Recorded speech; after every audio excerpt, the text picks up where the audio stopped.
Hello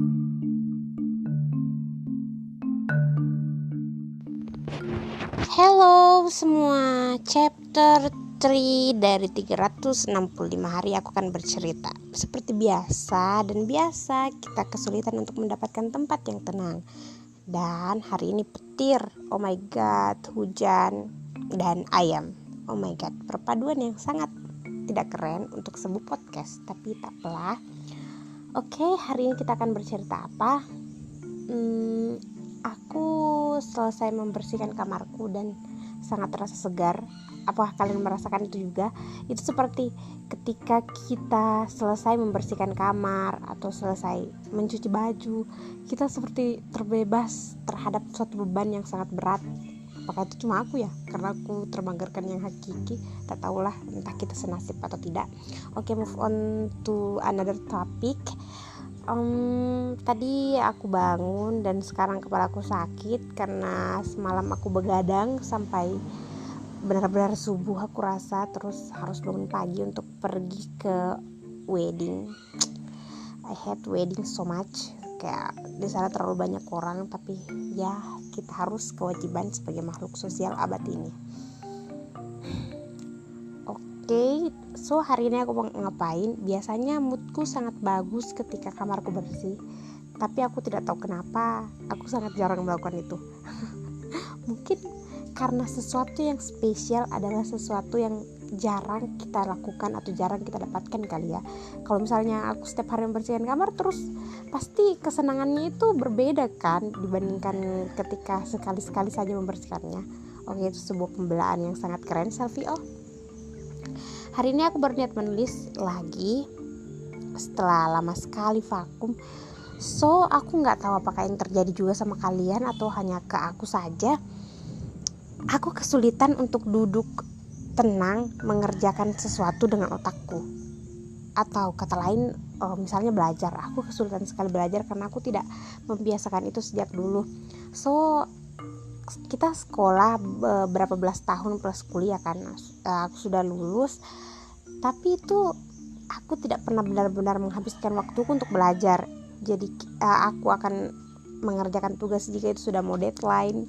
Jadi kadang-kadang misalnya begini, aku masuk kuliah jam 10 pagi, ngerjainnya itu jam 7 atau selesai sarapan, selesai mandi, atau bahkan di kampus atau perjalanan menuju kampus. Jadi benar-benar kepepet. Jadi aku terbiasa mengerjakan sesuatu di bawah under pressure. Jadi di bawah tekanan itu benar-benar work di aku. Tapi negatifnya adalah aku jadi kesulitan untuk melakukan itu tanpa tekanan seperti sekarang ini. So one of my insecurities is bahasa Inggris. Jadi bahasa Inggrisku tidak sebagus itu.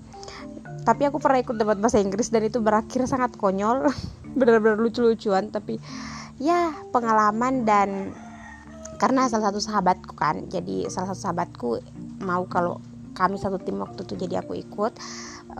Sangat menyenangkan sebenarnya, memalukan, konyol, semuanya bersatu di saat yang sama. Walaupun kita juara 2, tapi itu kayak oh my god. Jadi sahabatku ini kayak levelnya itu bukan juara 2, gengs. Dia tuh harusnya juara 1, tapi karena ada aku yang tersendat-sendat ini, kami jadi juara 2. Terus ya juga sih, jadi aku dapat banyak maksudnya debat itu merubah cara aku berpikir, dalam artian aku jadi punya cara lain dalam mencari jawaban terhadap pertanyaan yang tidak aku expect ada gitu. Nah, misalnya kenapa pegawai negeri sipil itu tidak boleh memilih begitu. Nah, misalnya kenapa mereka tuh harus netral, itu kamu setuju atau setuju tidak? Terus kita bukan kita yang memilih setuju atau tidaknya, kita dipaksa kamu harus setuju, kamu harus tidak, kau tim government atau oposisi, seperti itu. Jadi itu melatih daya berpikir dan nyari data kan 15 menit ya, dikasih waktu 15 menit, jadi tuh kayak benar cepet. Dan sebagai yang terbiasa bekerja di bawah tekanan, itu kayak menyenangkan sekali waktu itu. Dan dosenku juga bukan salah satu sih, dia chairman hari itu. Dan sampai hari ini aku mengingat betul bagaimana dia berkata, bagaimana kalimatnya ke aku ketika itu. Padahal kan maksudnya aku di antara 4 orang itu ya, aku yang paling tidak lancar. Yang 3 ini luar biasa, sahabatku juga luar biasa Fadua, dan 2 orang ini yang juara 1 tuh luar biasa. Terus adalah aku kerucil di tengah yang tersendat-sendat mencampur bahasa Indonesia dan bahasa Inggris. Tapi dosenku ketika itu Kak Reski benar-benar yang memberikan apresiasi. Dia tipikal orang yang melihat proses, so dia tahu bagaimana itu pertama kalinya aku ikut. Padahal aku tidak pernah curhat yang bagaimana ya, cuma kayak dia mengerti bahwa itu pertama kalinya aku ikut, dan bagaimana aku berusaha untuk berbicara sesuatu yang tidak aku pahami. Itu benar-benar sesuatu yang aku tidak pernah tampil di depan berbicara bahasa Inggris, dan itu kayak no text yang benar-benar nulis sendiri waktu itu cuma 15 menit gengs. Dan oh my god, aku tidak tahu bagaimana waktu itu bisa berlalu dengan bagus, karena yang pasti itu menyenangkan, momen menyenangkan saja yang teringat jika aku mengingatnya sekarang. So gimana ya, jadi terkadang kita harus ikut pada sesuatu yang mungkin tidak terlalu ahli, tapi kita mau menyenangkan saja. Jadi jika kita mengikuti sesuatu untuk senang-senang, itu akan berakhir baik, percayalah.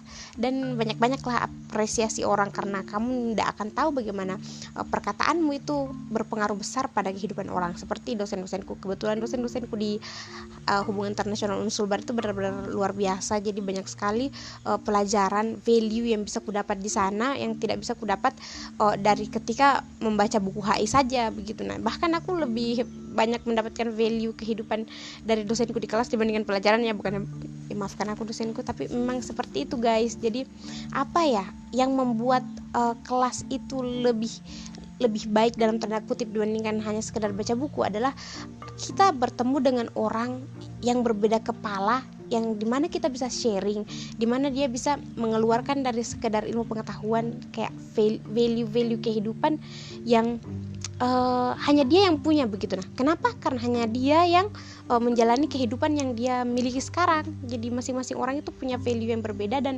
itu membuat nilai plus ketika kita membuat koneksi terhadap orang-orang. Datang dari orang yang sekarang sangat antisosial.